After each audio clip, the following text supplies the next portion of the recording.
Hello student, good morning.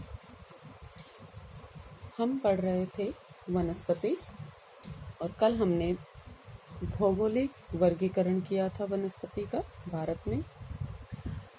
मैं आपको mapping साथ साथ करवा रही हूँ ताकि आप जब अपना क्वेश्चन लिखें तो मैप को ध्यान में रख कर लिखें और मैप ज़रूर बनाएं, क्योंकि इससे मैप से आपको पता है, बहुत बार मैं क्लास में भी बता चुकी हूँ कि आपका जो क्वेश्चन होता है वो क्या होता है, इफ़ेक्टिव होता है।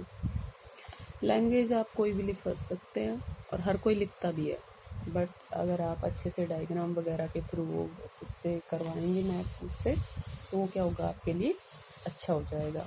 एग्जामिनर की भी थोड़ा सा मतलब इफ़ेक्ट पड़ता है उस पर, और उससे आप फुल मार्क्स कैरी करने की कोशिश करते हैं, ठीक है, और आ भी जाते हैं, क्योंकि ज्योग्राफी एक ऐसा ही सब्जेक्ट है मैथ वगैरह की तरह जिसमें आपको फुल मार्क्स मिल सकते हैं।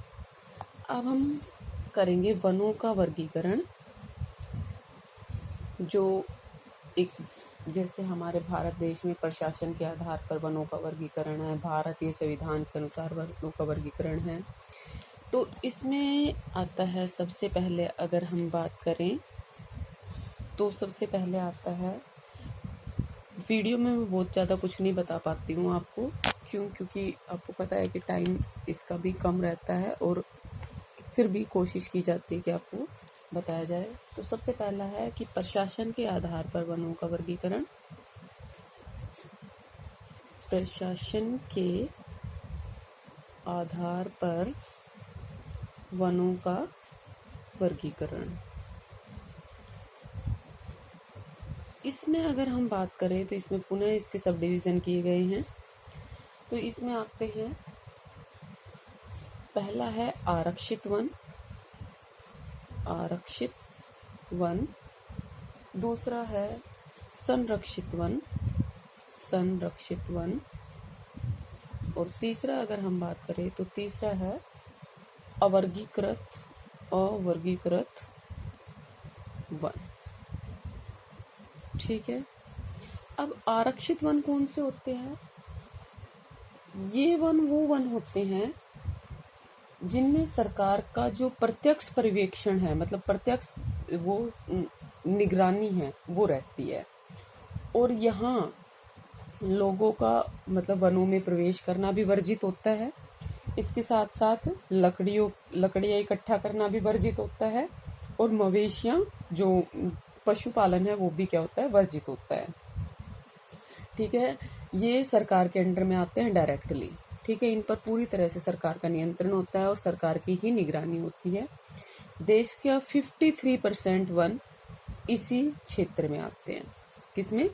आरक्षित वनों के क्षेत्र में। दूसरे नंबर पर है संरक्षित वन। इन वनों की देखरेख भी कौन करती है? सरकार करती है।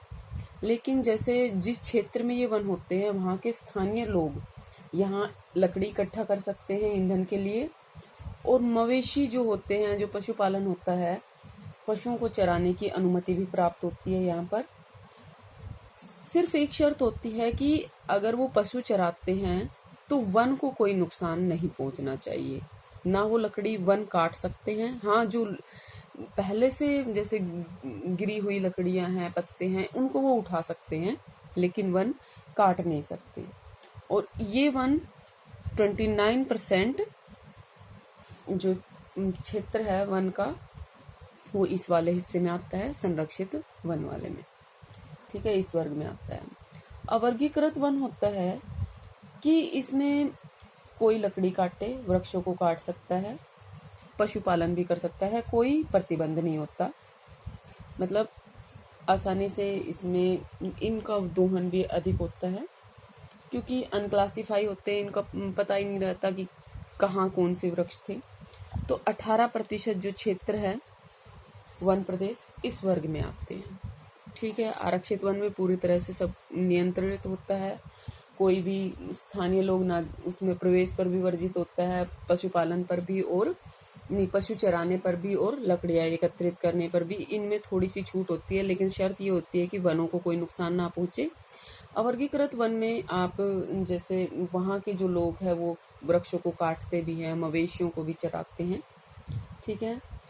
ये था 1 नंबर। सेकंड नंबर पे अगर हम बी डिवीजन की बात करें तो उसमें आता है भारतीय संविधान में वनों का वर्गीकरण।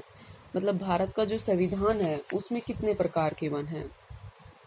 भारतीय संविधान में वनों का वर्गीकरण। अगर इसमें बात करें तो इसमें भी 3 तरह के वन आते हैं। कौन कौन से? पहला होता है आपका राज्य वन, स्टेट फॉरेस्ट जिनको बोलते हैं, राज्य वन। सेकंड नंबर पे आता है वाणिज्यिक वन, वाणिज्यिक वन। और तीसरे नंबर पर आता है आपका निजी वन। क्या आता है? निजी वन, प्राइवेट फॉरेस्ट। ठीक है। स्टेट वन क्या, स्टेट जो फॉरेस्ट है वो क्या होते हैं? इन वनों पर जो राज्य और केंद्र सरकार है उसका पूर्ण नियंत्रण होता है इन वनों पर। ठीक है। इसमें देश के जो सभी महत्वपूर्ण वन प्रदेश है वो आते हैं। देश का लगभग 94% वन क्षेत्र, वन प्रदेश या वन क्षेत्र इसी में आता है। किसमें? राज्य वन में। ठीक है। वाणिज्यिक वन, कमर्शियल फॉरेस्ट की बात करें तो इन वनों का जो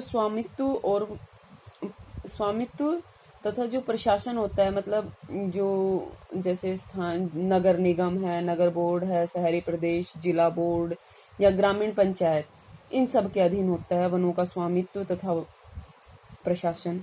ठीक है। देश का 5% वन, 5% वन प्रदेश इस वर्ग के अंतर्गत आता है। ठीक है। किसका? ये मतलब लोकल जो होते हैं, नगर निगम, नगर बोर्ड या ग्राम पंचायत होती है, उनके अंडर आते हैं ये। निजी वन की बात करें तो निजी मतलब अपना, इसका स्वामित्व किस में होता है? निजी हाथों में होता है। और देश का 1% हिस्सा, 1% से थोड़ा सा अधिक हिस्सा इस वाले क्षेत्र में। निजी वन वो वन होते हैं जैसे हमने लगा दिए अपने खेत में, बागान लगा दिए या पेड़ लगा दिए, तो वो किस में आते हैं? निजी वन में आते हैं। ठीक है। ए क्या है? प्रशासन के आधार पर वर्गीकरण। बी है भारतीय संविधान के आधार पर वनों का वर्गीकरण। सी अगर करें तो व्यापारिक आधार पर, व्यापारिक आधार पर भारतीय वनों का वर्गीकरण। ठीक है। इसमें 2 तरह के वन आते हैं। कौन कौन से? पहला है विपणय, विपणय, और दूसरा है अविपणय। अब ये विपणय अविपणय क्या होते हैं? और आएगा भाई अविपणय। विपणय और अविपणय क्या होते हैं? विपणय होते हैं ये अभिगम्य वन होते हैं। क्या होते हैं? अभिगम्य वन होते हैं। और देश का लगभग 82% वन प्रदेश इस वर्ग में आता है। ठीक है। क्या होते हैं? विपणय अविपणय। इसको मैं दोबारा लिख देती हूँ, अविपणय, अविपणय।